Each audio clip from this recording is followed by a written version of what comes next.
is about mentorship and how to find the best mentors and why mentorship matters. So we have a great panel here tonight. I'm going to start by asking each panelist to briefly introduce yourself, and then we'll follow it with an icebreaker question. This way. I am Ramzi Salti. I'm very happy to meet you. I am a professor at Stanford, and I have a radio show right here on 90.1 FM. It's called Arabology, and it's to play Arabic music on the FM airwaves in California. فأهلا وسهلا فيكم يا جماعة. Hi everyone, my name is Heba Gamal, and I am a mentor and a mentee. I think that's a good way to introduce myself. And I currently work at a startup in San Francisco. It's called Common Networks. We do wireless internet mesh networking in the suburbs of America. Hi folks, my name is David Munir Nabti. I grew up in the area, but I moved back to Beirut about 12 years ago.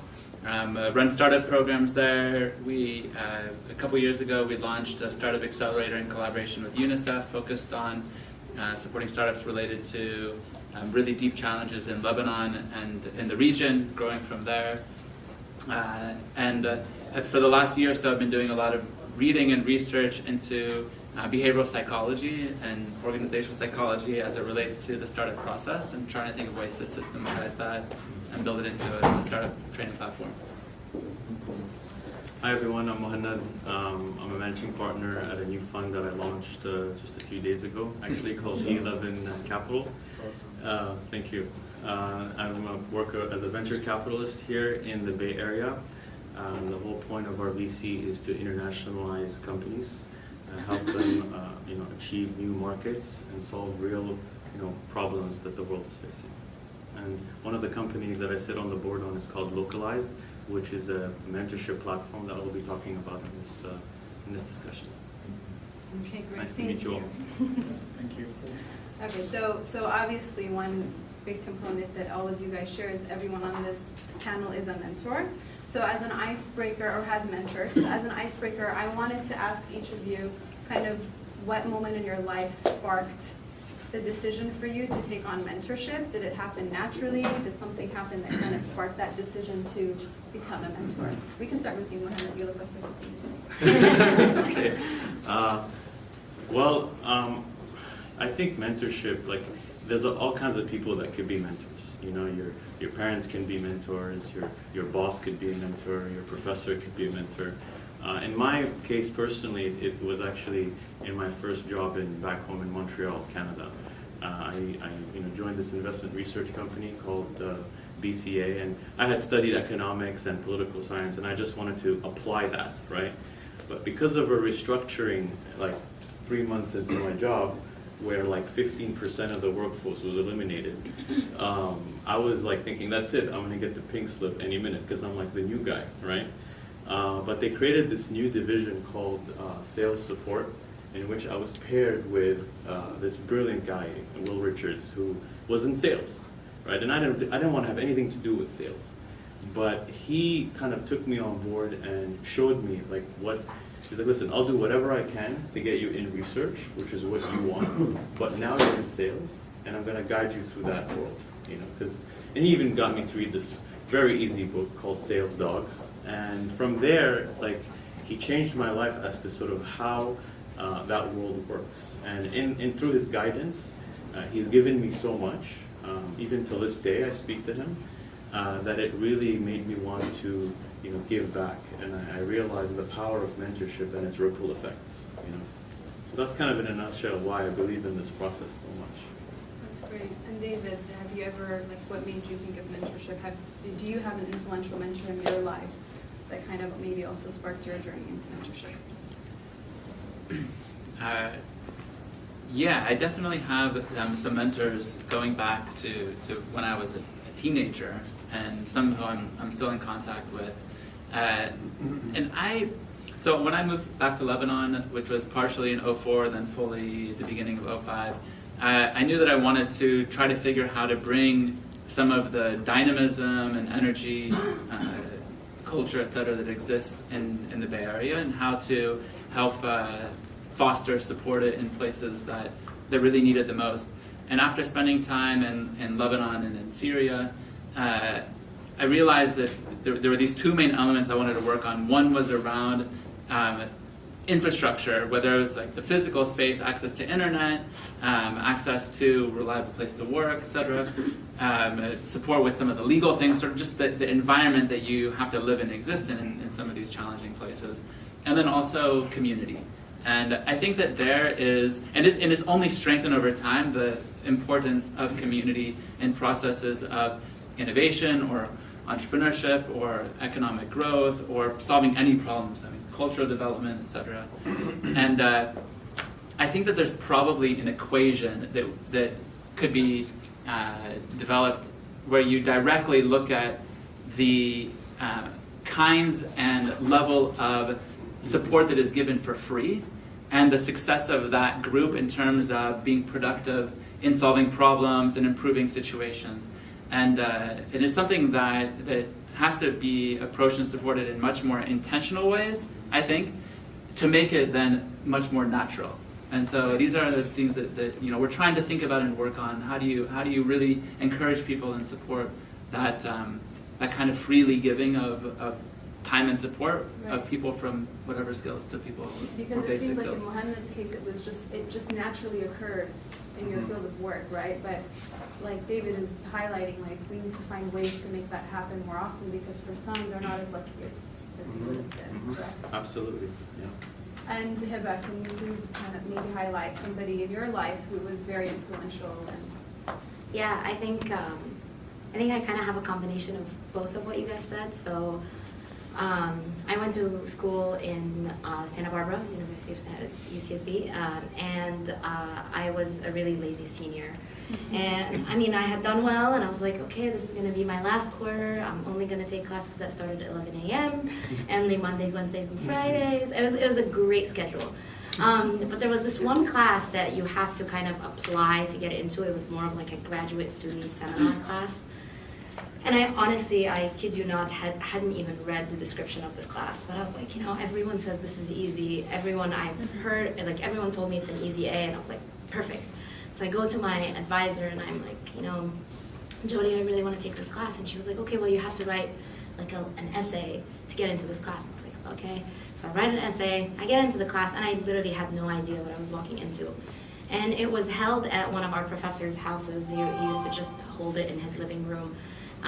So I walk into the door the very first day, and there's this really large, tall guy with a baseball hat, and he's standing at the door, and all of us, like Santa Barbara surfers, slackers, walking into the door, and he stopped each and every single one of us, and he was like, "Hi, how are you? My name is Paul. What's your name?"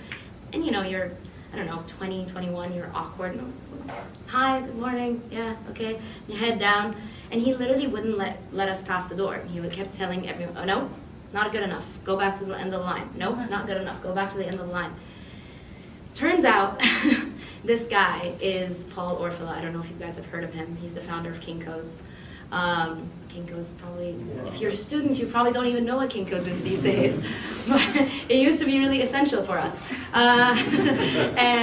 But he's the founder of a huge company that then got bought by FedEx. And he was giving this class, and the premise of the class was to enable and empower young people to know how to navigate the real world. He's someone who has ADHD, who was told that he was stupid by his family, by his teachers, and he was super committed to making people not ever feel that way, especially after that disconnect when you get out of university.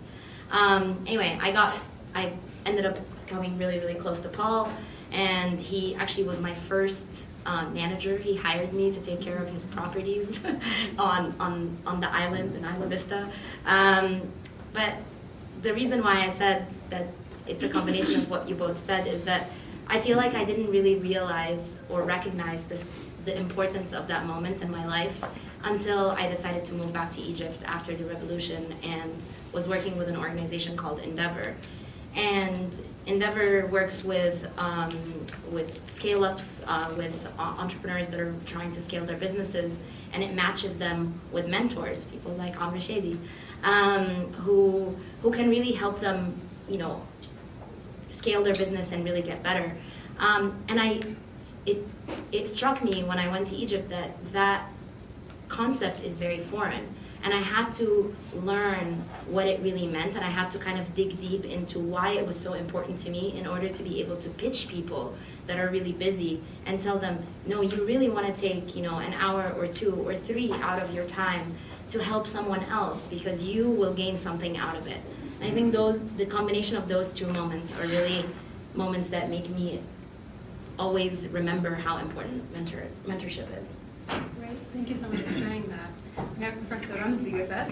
So I'm the oldest one on the panel, in case you're wondering. We didn't say I wonder. You pointed that out. Well, because that's going to segue into what I'm going to say. So, I grew up before the internet. There was such a thing.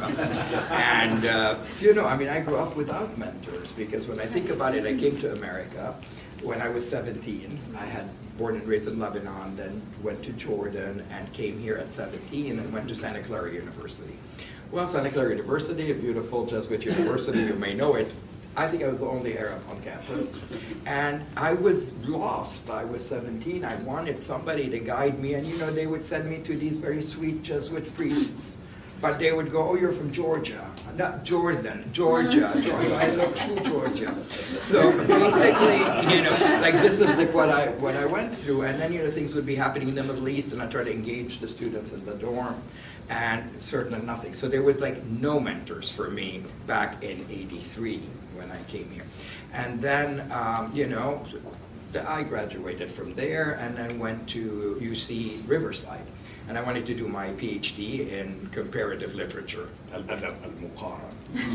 Nobody knows what Adab Muqaran is in Arabic. There's no Arabic professor there. I had to, again, know who's going to be my mentor to help me. I had to work by correspondence with people at UC Berkeley and, try to find somebody. So again, I think those moments, like my undergrad years at Santa Clara and my graduate years at UC Riverside, where I ended up getting my PhD, told me that, God, we need to create mentors where there aren't any. And I think especially being Arab American, I wanted to, I hope I can somehow be a mentor to Arab American kids. So have you seen that change from '83 till now? Are you seeing a shift? Oh, yes. Yeah, can you Hamdullah. elaborate more But I on think that? maybe because a lot of people in my generation grew up without that, and so decided, well, if we ever get somewhere, if I get to be a professor at Stanford, I'm going to make myself available to those kids. And Hamdullah, it's good. Shall I embarrass a kid in this room? Yes. Go ahead. We Are like you that. Hinak, Abdullah? Abdullah, I mean, his life wasn't necessarily poetry of Jubran Khalil Jubran, right? What's your major, Abdullah? Handasa Mechanikiya. They don't do Jubran. So for some reason he had a class, he had to do something about Jubran. I made him come to my office. You know, you put your Abdullah, ila al-maktab, ya ibni. So he enters, and then I open Jubran, and we start, and he ended up writing a paper about Jubran that rocked Stanford. He literally became interested in Jubran, and I felt, hey, I'm kind of mentoring this kid into knowing about his own literature in his own language, and sometimes that's all it takes, is like just somebody to come and tell you, I know we grew up in the Arab world thinking that Adab al-Arabi is boring and difficult and, you know, Fusha and all this, but if you can relate it to a kid's life, it happens. Alhamdulillah, then the radio show came, because there was also no Arabic on the radio here in California. Keep turning, okay, Sayyida Jaje, that's how you say Lady Gaga. You know, all this stuff, right? And like, where is Fairuz? Where is Palestinian hip hop? Where is, you know, nothing. So I created the show Arabology. I became trained as a DJ. And then again, through the show, you get people coming to you saying, help me, I want to do a show on this or that, especially if it's a marginalized subject, right. or if it is something. For Alhamdulillah, it kind of like the mentorship role found me, and I was so happy to, like, you know, fill it, and so I try to fill it, you know, whenever I Amazing. can. So I'd like to kind of shift the conversation a little bit. We can start with you, Mohannad. So how do people find a mentor, right? Like, what are ways to do it? Is it through networking? Is it through, you know, very specific platforms? Like, what is the best way to find a mentor? Well, actually, that's the problem that Localized, the startup that I support, is trying to solve.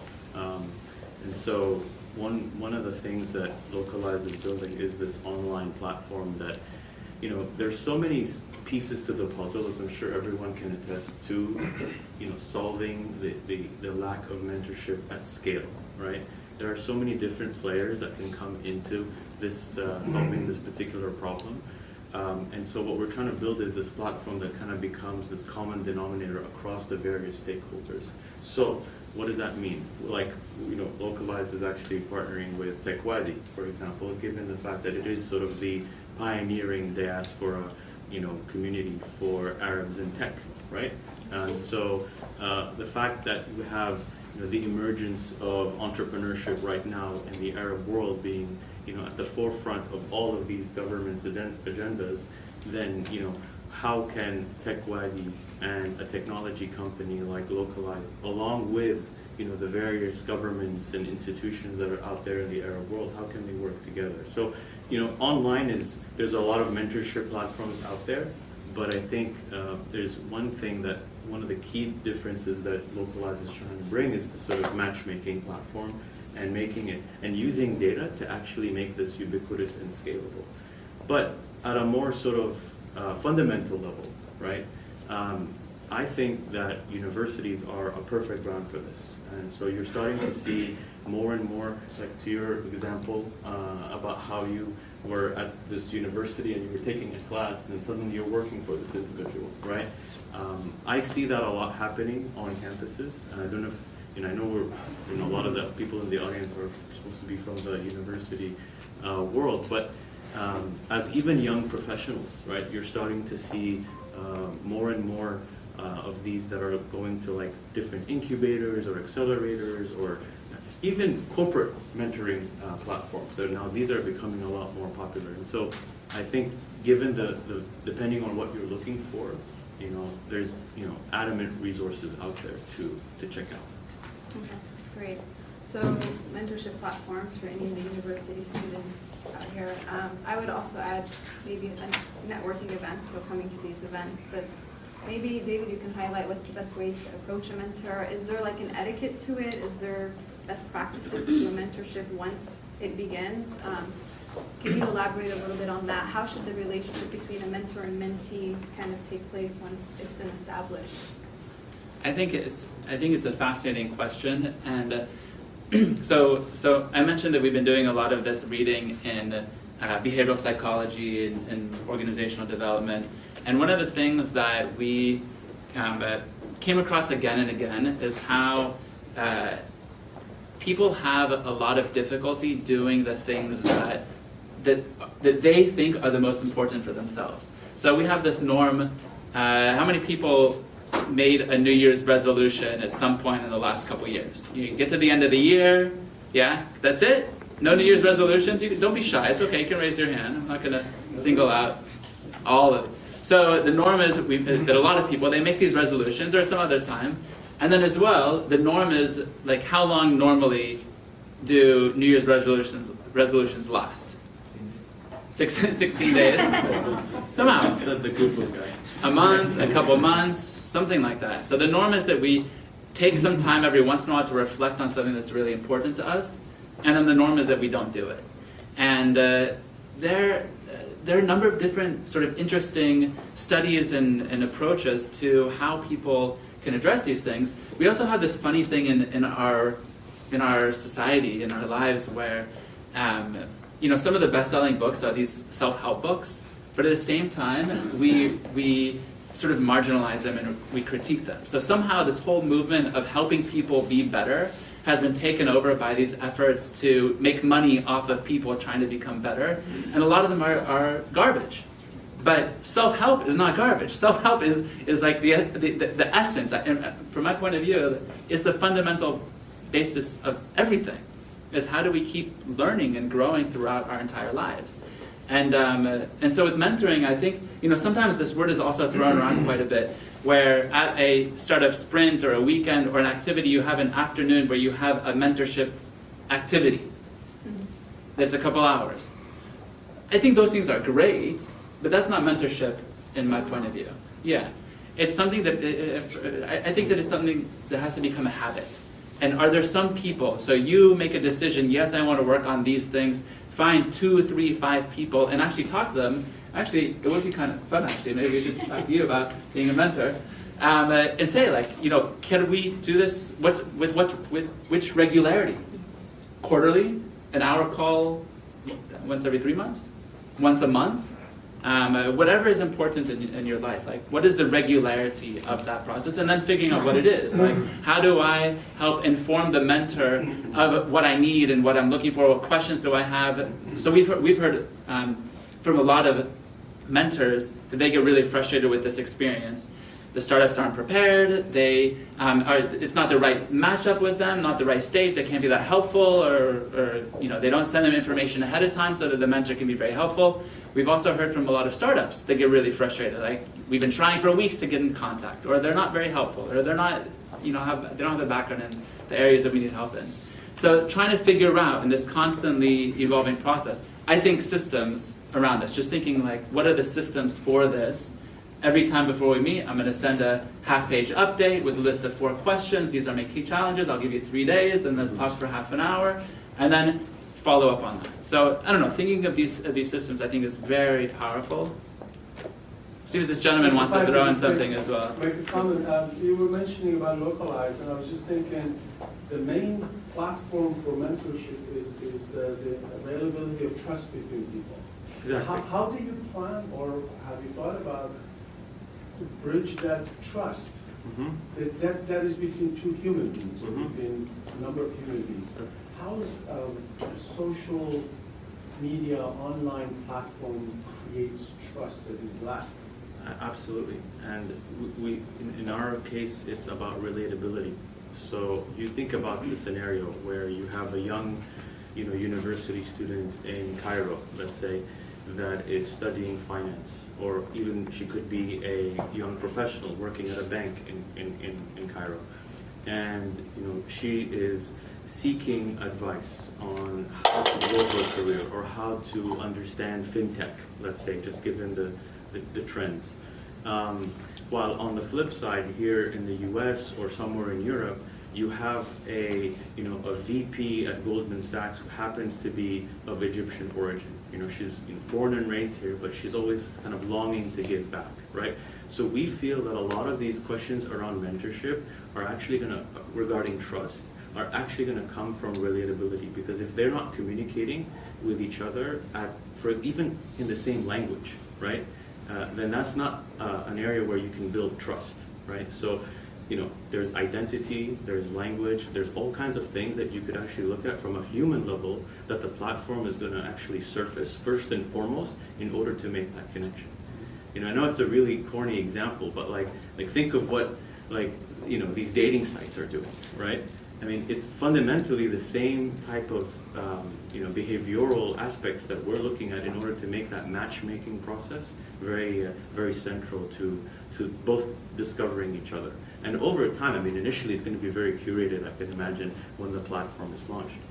Localized is actually going to be launching in Arabic, you know, and there's already the Jordanian government is already one of the first stakeholders to launch Localized across universities in Jordan, right? So and from a sort of business standpoint, it just happens to be that some of the bigger names here, like Microsoft and Dell, are signing on to the platform, and a lot of the Arabs that are working in these organizations that want to kind of remit knowledge.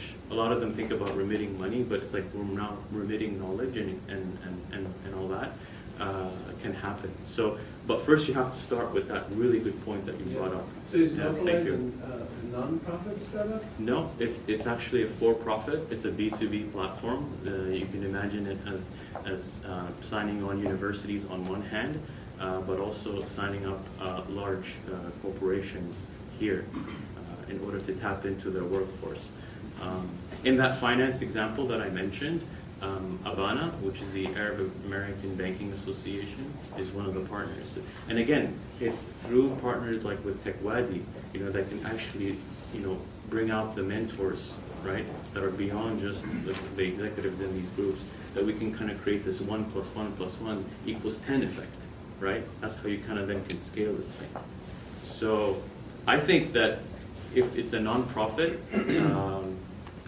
it started off as a nonprofit, to be quite frank, but then we started looking at some of the business dynamics and the incentives that why would Microsoft want to join, or why would Abana want to join? That's when we realized that, look, there's actually could be a business, with social impact, right? Obviously.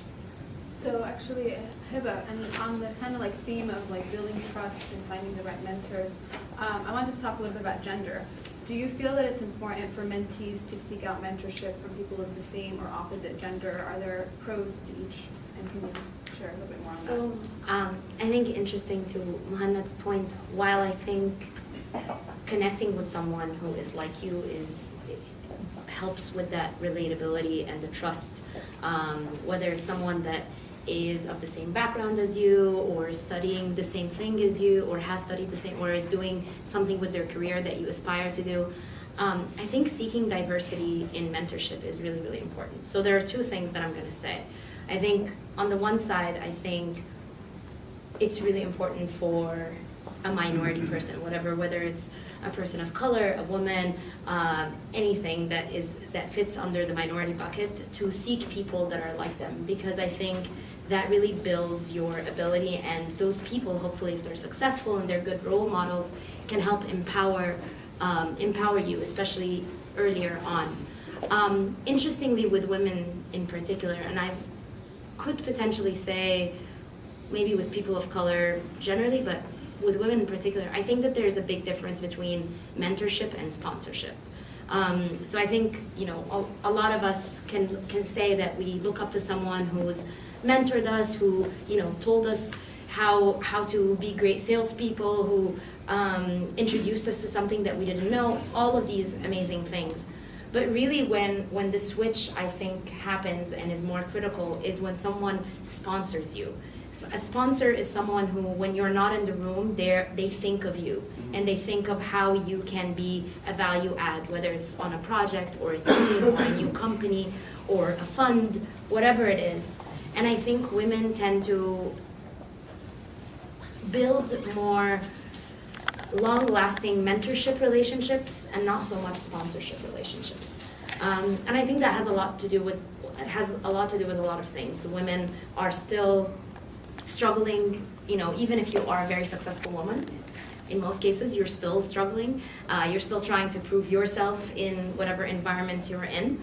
And to add on to that you have to be thinking of someone else that you want to mention their name of, it's not your biggest priority at the moment, because you're really thinking of yourself.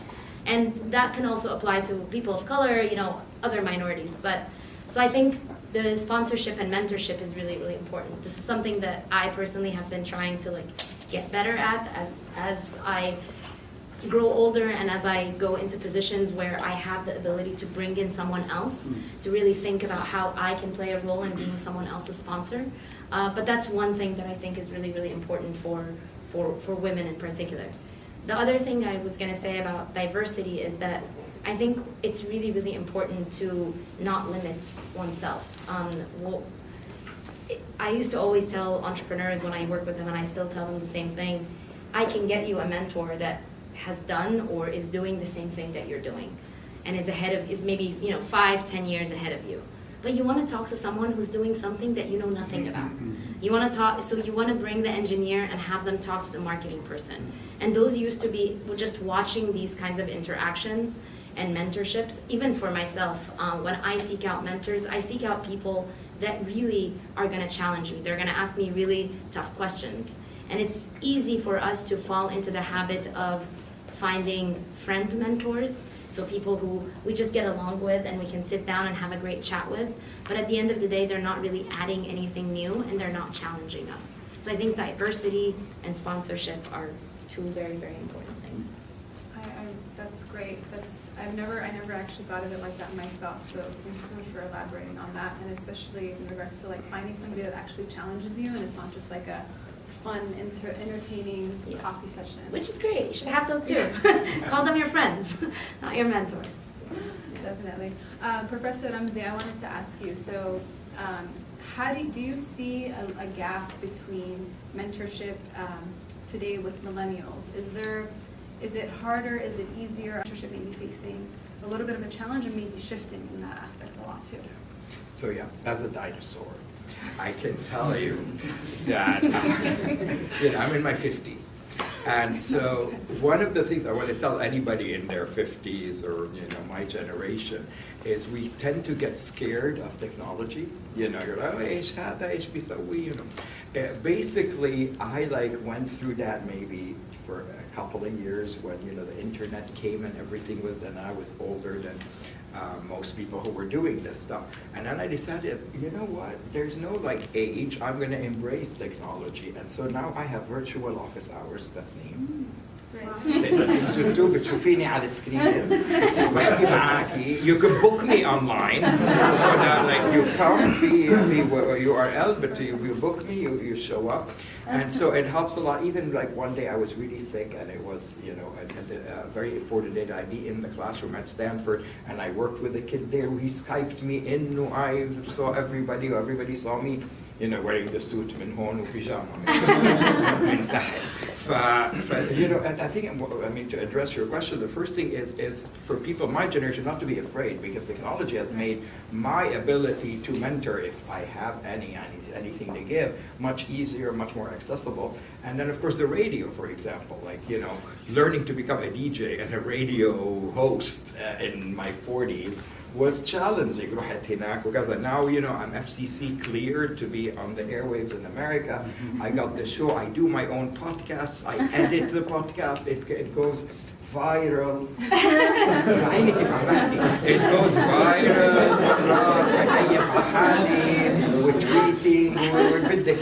So basically, to me, the technology has been amazing in terms of bringing me closer to people. And certainly with everything going on in the Arab world, and I do my show, I do Arabic music and culture and interviews, often in English, but sometimes in Arabic. The amount of listeners into Shabab, the Arab Spring generation, post-Arab Spring generation, very disillusioned with what's going on. They tend to, with SoundCloud, where I have my podcast, you can check, with every podcast, where is the highest listenership, down to the city, down to the Kaman Shway, Heba Gamal is next to you. It's so amazing. So I look like Egypt. Oh my gosh. Something like, I've had shows that have really gone viral, and you look and it's 50% is Egypt, then America, awesome. Then Lebanon, then Jordan, and then countries that, so all these people reach out by listening to the podcast. Hamdullah, over 100 podcasts online, so you can say, I want to learn about Arabic jazz. Well, I have a show about that. You go, you click, you download, you listen, and then they reach out. And so I have this going on with musicians. Ya Bayya, there is so much talent in the Arab world, in you guys' generation. Musicians, haram, they're frustrated. They're so talented. They ooze talent. They create music in Syria under the ruins. And they send it to me somehow. They record it. They send me the MP3. I play it on 90.1 FM. So maybe the background noise you hear can actually, the sound effect can add to the potency of the song. So I don't judge on what is good and what is bad. If you send me an okay sound and it's FCC safe, I will play it. Alhamdulillah, I think this is what it is. So maybe, Dr. Salti, أنت سفيرنا في America. You're our ambassador in America. I didn't set out to be. I just wanted to have a radio show and play, my Fairuz initially.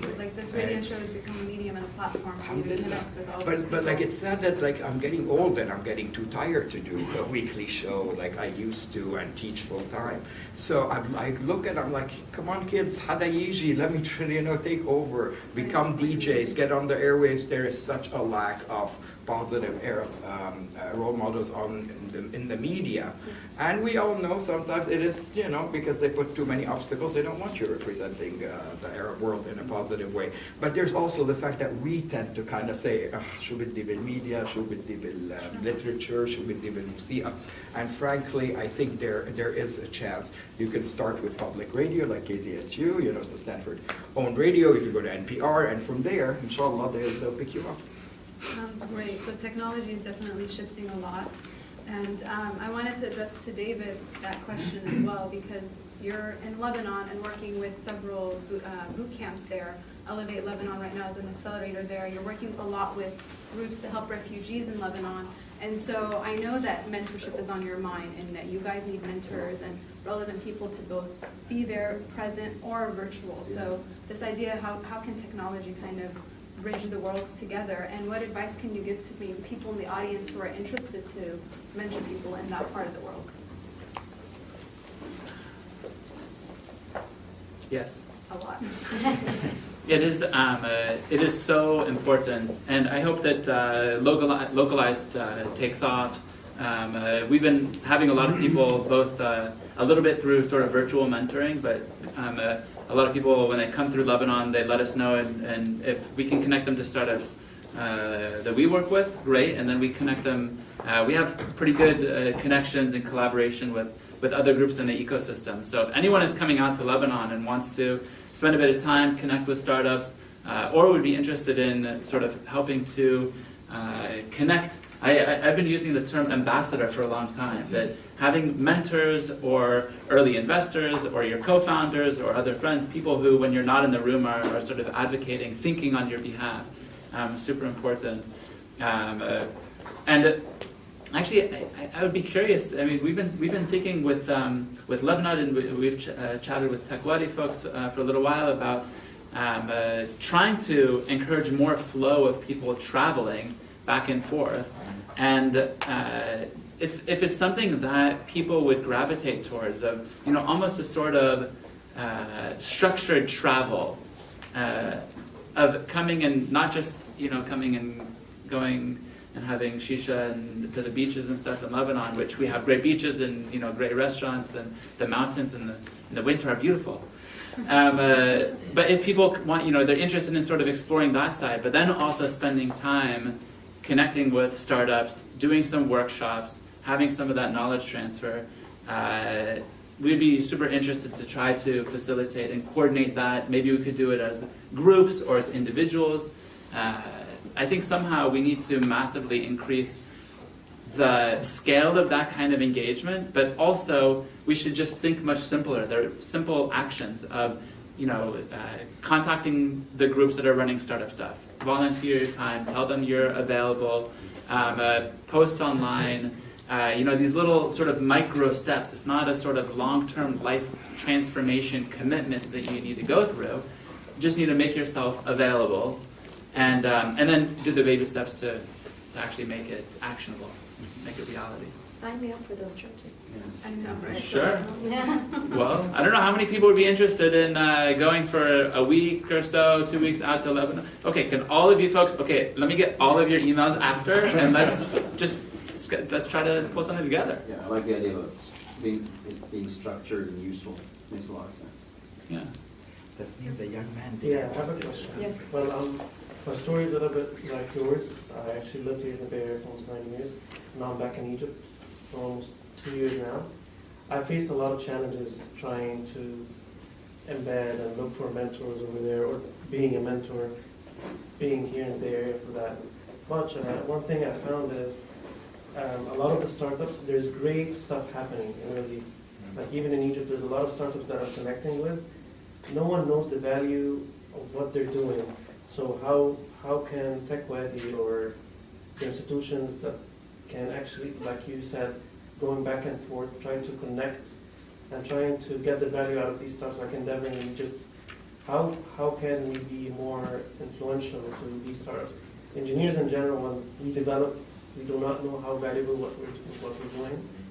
But I will talk about Egypt, it's actually more over there. There's actually great products that's there that I think if it's marketed properly and tailored to the right market segments, it would make a huge impact. So. Is your challenge Yeah. plugging in? Like, are you unable to figure out how you can plug into the ecosystem and find startups that need your help? Now I'm fully in, and it's tough. But the problem is, I feel bad when I feel sad. I mean, when I see a lot of startups in Egypt that has great potential, even greater than what we're doing, and they're just, I don't want to say they're too shy, or they do not know how to get it out there. And I don't know how we can help them to be able to get out there with these startups and not just focus on what they're trying to do locally in Cairo or Alexandria. I think it's a great point, and what Heba was saying about the experience in college resonates a lot with some of the experience we've had where, you know, we run startup programs, and I tried to talk to a bunch of folks about, first of all, I love improv theater. I think improv theater is so incredibly powerful. It should be part of every level of education. But when we tried to bring in some of the, to say that, people just thought I was nuts and, hippie Northern California person. And so I just changed the terminology and called it business role playing. And then people love it. But some of these aspects, people also think, no, we're not a personal coaching thing, we're a startup training thing. Okay, so if people need to develop these leadership skills or these aspects of confidence, etc., these are critical to building a startup. So how can we neglect them? Often we talk about the hard skills and the soft skills, and so we focus on the hard skills of coding or learning how to use Adobe Illustrator or learning the financial aspects of a business model, etc. And then the soft skills are things that, when we get around to, we'll have time and we can maybe do a little bit of that stuff on the side. Actually, those soft skills, that's everything. All of the hard stuff, it's available online. If you have the soft skills, you can figure out how to get the hard skills. But we don't support the soft skills enough, nearly enough in whether schools or the startup programs or even in these more casual things. And so these kinds of these activities, recognizing the importance of them, I think that we need to do way more of that stuff than the financial modeling stuff and other things. Those things are obviously incredibly important. But. I agree. I think one thing, I totally agree. I think the moments where I literally saw the light bulb go on with entrepreneurs is when they were in the room and they were so stubborn coming in and thinking that they know exactly what they're working on. No one can challenge them. No one has the domain expertise, and someone from somewhere they've never even heard of, whether it's a domain area or a line of work or whatever, was able to really ask them tough questions that made their brain hurt. I think that is really those are the kinds of moments that really make people realize the power of this. I always tell people, so, out of all of the super successful CEOs in the world, this is not based on any statistics, so please don't quote me, but this is just my personal view, is I think that there are about maybe 5% that are these super know-it-all geniuses that don't need help, that can do it on their own. They're outliers. And these people are usually people that are, it's a mixture. Some of them have really big egos and they will say it, some of them may be humble, but let's just say that those 5% are really the outliers. And then you have 95% that really, really will benefit from any help that they can get, just like most of us. I mean, maybe there are a few of you guys in that 5%, but most of us are the regular rest of the 95%. But what I find even more surprising is that the majority of the 95%, or let's not say the majority, about 50% of that 95% are the ones that think that they know it all and will ultimately fail. So I think it's really, really important to remind people that knowing it all now is really not going to matter. You can know it all. You just keep that to yourself and listen to what people are telling you and take it in. And then if you prove everyone wrong, hey, more power to you. At least you'll have, the evidence that you were right all along. So, is your question, because I think he's asking a different question, is your question that you're seeing so many startups with so much potential that if they were to get the proper guidance and mentorship, they would realize a bigger potential than what they're doing today? Yes, and mentorship doesn't have to be local. That's why, speaking about mentorship, me going back, trying to be, I get startups of my friends calling me, it's like, hey Mohammed, you've been in the States for that long, how can we help? But people who have that mentality, it's very tough. They self-confidence, believing in what they're doing, leadership skills. I see that if we become even mentors from this area to mentor the startups back home, whether Egypt, Jordan, Saudi Arabia, any of these countries, it will help bring up all these talents, recognize what they're doing, and aligning it properly and market their products properly. Yeah. I found it easier when I went there, that I became, in a way, mentor to few startups who had that type of self-confidence. But then there's a lot of things that are coming up, but still the problem is it should start, I seek mentorship if I need it at any time. Even I seek mentors when I go into some health issues. I seek mentors to help me out, get out of my, anything that comes to my mind, I just seek mentorship. But with the startups in general, startups in Egypt have a tendency, they don't know the value of what they're doing. And there's a lot of programs out there that helps, but I think from here we can become mentors to these startups over there. Like we do not have to be present over there for them. No, you don't. Yeah. Maybe through the platform you were talking about, which is great. I didn't know about it till I came here today. Yeah. Because I think what he's saying is that we know the significance of mentorship, whether we accidentally had a mentor, or in my case, I also accidentally got a mentor. I think maybe it came late, sometime late. I would have wished to have, a mentor.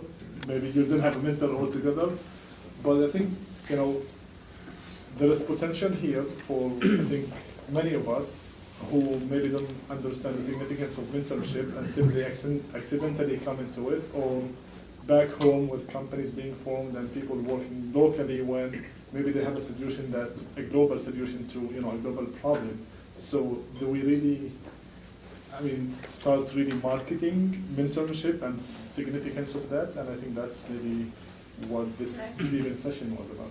Yeah, and I think there are a lot of mentorship platforms, but I think also what's important to notice, like platforms that are geared for Arabs in the Middle East. Like how can Arab professionals here help people back home in the Middle East? This is kind of where we're lacking. And TechWadi is an organization that is trying to help, but we're only it's one drop in the bucket essentially.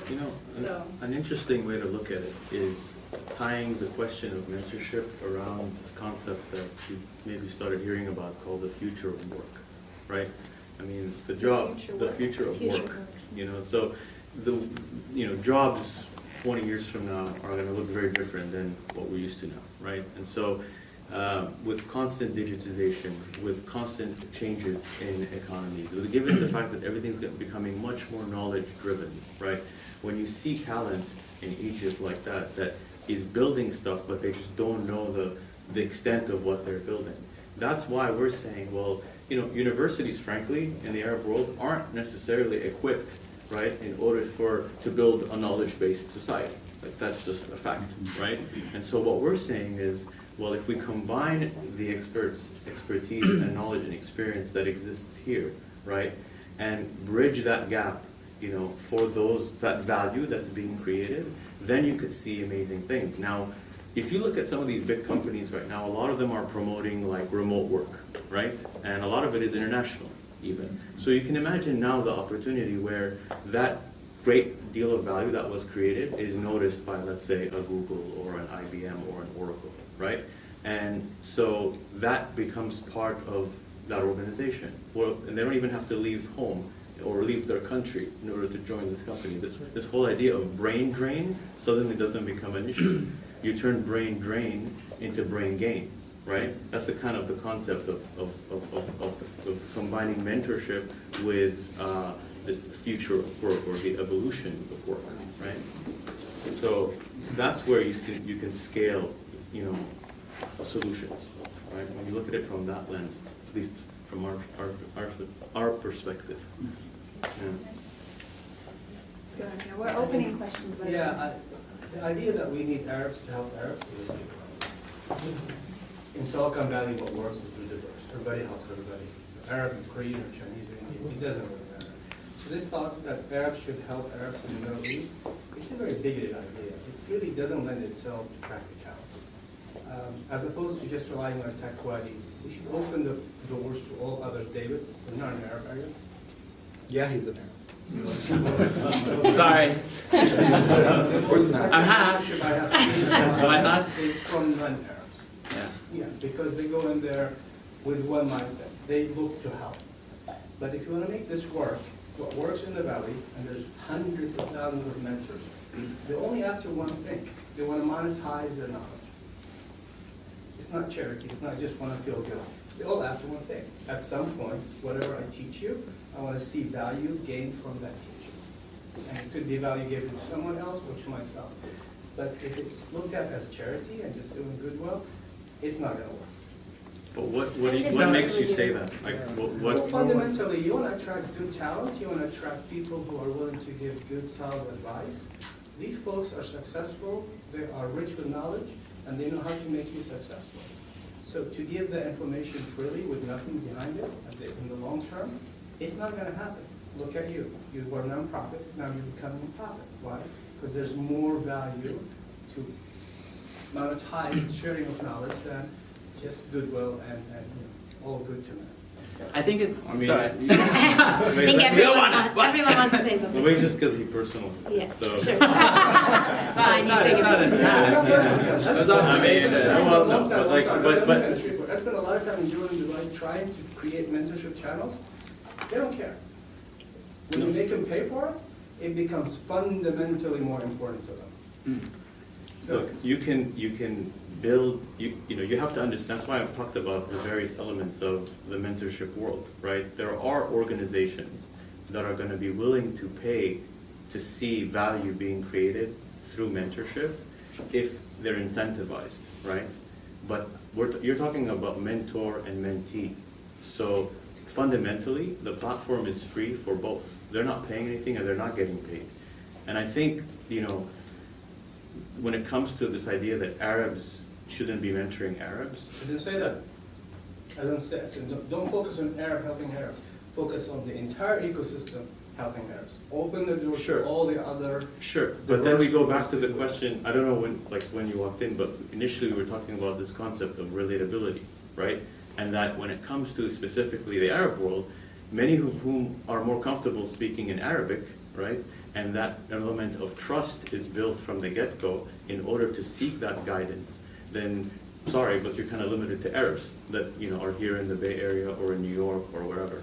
As a starting point. And I agree with you that it should be all that mentor all to make that point clear. But then I think given the fact that there's just this plethora of value that is being worked on and created in the Arab world that goes nowhere, right?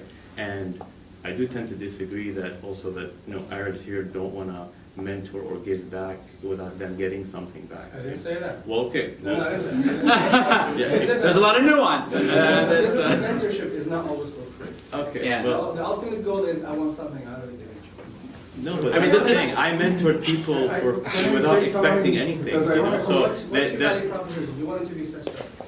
yes, of You want course. to feel good about what you do. Okay. That's the payback.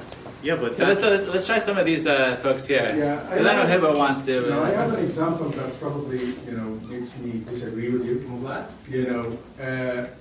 I've been doing consulting, in Oracle, sometimes in Oracle, sometimes outside of Oracle, and I saw exactly how the Indians, they do a lot of transfer of knowledge from here to their native country for free, right? So, for example, people, they just put a solution together, for a project, for an implementation, for a technical work, for a functional work. They put it in a white paper. They send it somewhere that they keep it, that everybody learn from. A PowerPoint presentation, a analysis, or a piece of code that can help somebody to learn from it. He doesn't have to know who wrote that person, that piece of paper, white paper. They don't have to talk to each other. But that way, this way of transferring knowledge added a lot of value. I saw a lot of groups in Oracle in 1996, 97, 98 talking about this, right? And they keep saying that we give a lot of value-added knowledge to these students, MBAs, right? People who probably living in villages that they just have only that amount of knowledge about how to write code to become something that who got hired in Dubai, in Abu Dhabi, in Saudi Arabia, and then he went to Europe and United States and Canada, and he became maybe, an owner of a startup company. So I think, to be a mentor, and give knowledge for free, sometimes, if it was done, actually somebody's going to do it the right way, that we make that knowledge, goes in the right hands, a lot of people, they're going to learn something. Be right in your sentence, right? Wait, yeah. Right. Yeah.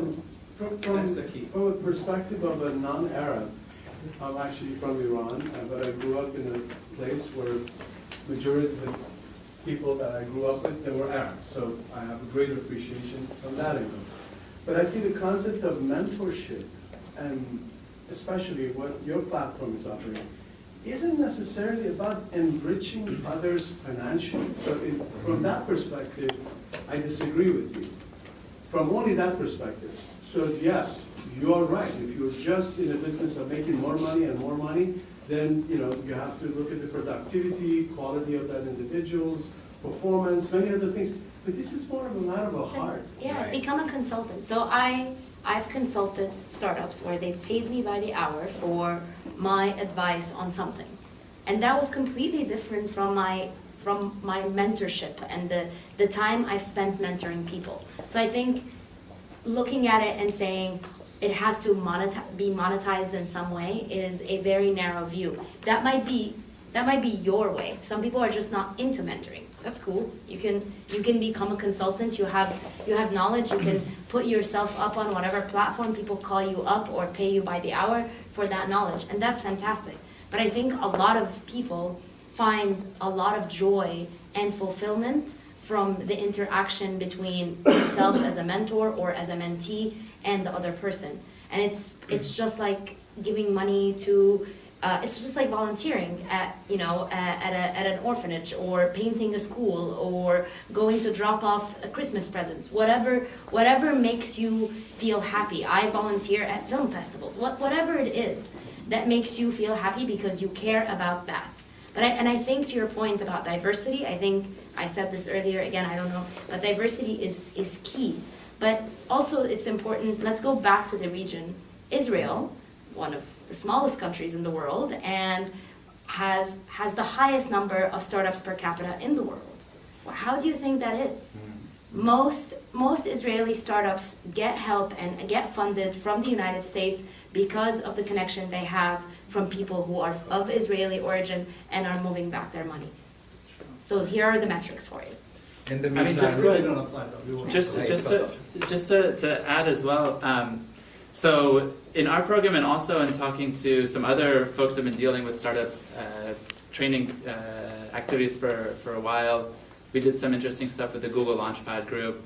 The idea that mentors often learn as much as mentees. And it's something that we try to integrate into our programs and try to connect with mentors who appreciate that and that they're there to share about some aspect, but then they learn.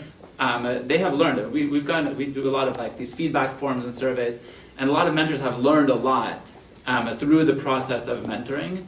And so we try to think and with different activities, different people, really, okay, what do the mentors want as much as what do the mentees want, and how do we try to facilitate that? And we've also experimented with both free mentors and with mentors who were paying, trainers and coaches and stuff. And we have actually found that the mentors who get the highest feedback scores from the startups, it's not 100%, but the vast majority of the time are mentors who are there volunteering, who have the experience. Maybe it's because they have sort of the financial comfort as well, that they're spending some time. They're not trying to sort of maximize the profit out of some sort of exchange. But also they're just there recognizing that they are giving and they are receiving as well. I'm also not against the idea, by the way, monetizing, of some programs trying to monetize that kind of thing. Go for it. Well, if you want to achieve scale and you want to have it, really have effective results across the gamut, then I think there are some institutions that are ready to pay in order to see that. Like for a Microsoft, it's a diversity play, right? It's an HR play. Like those are the kind of departments that we've been talking to, that we're seeing are like, wow, this is great. I have a huge Indian workforce, like people that are of Indian origins, and they want to give back, right? And we want to retain this talent. I mean, as we all then I think you can achieve scalability, right? Because this is a fundamental problem that needs to be solved. Ahmed has a question. Well, just a comment. I do agree on one thing, though. We do need education for startups and founders on the compensation of advisors. I mean, you can have your mentors. So I was part of Endeavor. Endeavor gives you an excellent advisory board. So you don't get just one, you get like 3. So I had an advisory board for a long time, but then I voluntarily decided that I do need to give them some stake in the company because they're really good mentors. And I want more of this. I don't want it to just end whenever the advisory board dissolves or whenever their relationship with Endeavor goes away. In fact, I brought advisors from outside into the Endeavor network at that point, mainly for that, for giving them a compensation and having them on the board. So, and I found very little resources and advice in terms of actually how do you value mentors and how do you compensate them. That said, there is also kind of the affinity network, the affinity effect. I think you were talking about relatability. And you have to understand that people within the same alum group, so my same university, I feel there's a need to give back. If it's a group like TechWadi or Endeavor, you feel like there's a need to give back.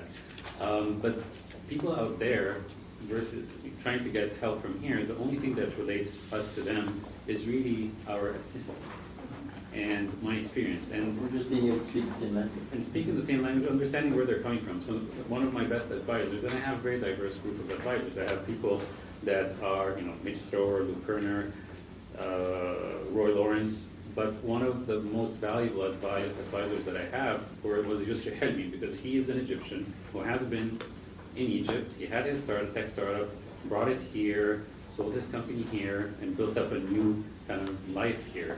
So he was not just helping me with, my startup. He was actually helping me with the whole move. So someone I can relate to. He's been through what I've been through. So you still need that relationship, that ethnicity, to have a more useful engagement with your audience. Professor Ramzi would like to say. Yeah, guys, we know that the Arab world is in trouble, that we are demonized. I'm not Muslim, but I feel the effects of Islamophobia every day.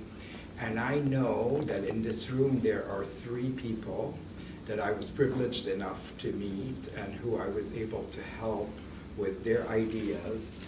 They're all working in successful companies here in Silicon Valley. Some of them were refugees who came on a boat. Some of them were persecuted for other reasons, personal reasons. And if it weren't for Arab Americans who stood by me and gave a helping hand to these people, they would still be where they are. The American economy would be perhaps a little bit weaker because all these people are now what we call, they're capitalists or whatever. My only hope is that they will pay it forward, because perhaps by doing that, there is a financial gain in the end. But more importantly, there is such a spiritual gain of being able to do that for someone, because there are so many refugees right now with so many amazing ideas and talents. Just give them a piece of bread and they will do a startup that will knock your house out. And you brought a whole bunch of them from Egypt. And she brought these, what was it, 10 of them? They said they want to meet Dr. Ramzi Salti at Stanford University. So she brings me these children. They really became like my children. Oh, we listened to your show in Egypt, even though we don't have a 4G network. And so I interviewed each kid at the radio station at KZSU, and then I aired it. The show went viral. Now it was not paid. And then the show went viral.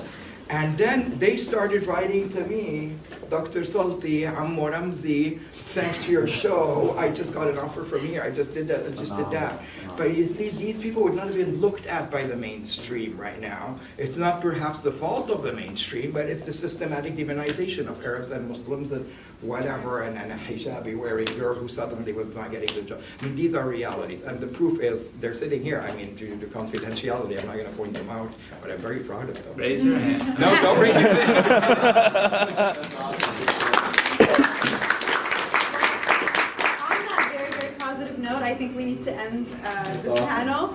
But if anybody has any other questions, we have like just a few more minutes, and then we can move outside. If you have questions for Localized or how to help elevate Lebanon, if you want to sign up to go to Lebanon to do some workshops, please reach out to David. But thank you all so much for being here with us tonight. I hope that this panel was inspirational and entertaining. Thank you so much. Thank you.